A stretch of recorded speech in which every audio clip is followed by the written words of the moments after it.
సిరిమల్లె పూలల్లి శివుని మెడలో వేస్తి సిరిమల్లె పూలల్లి శివుని మెడలో వేస్తి సంతానమే నాకు వడిగట్టలేదు సంతాన భాగ్యము నాకివ్వలేదు సంతాన భాగ్యము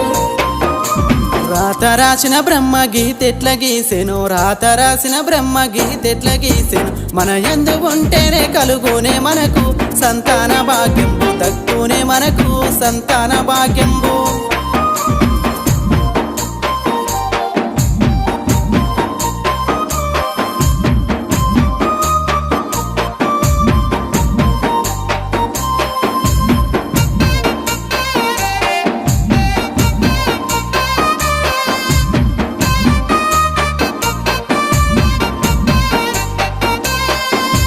తొలిపొద్దు నీడల్లో వాకిళ్ళు ఊకంగా తొలిపొద్దు నీడల్లో వాకిళ్ళు ఊకంగా కల్లాపు జల్లంగా జన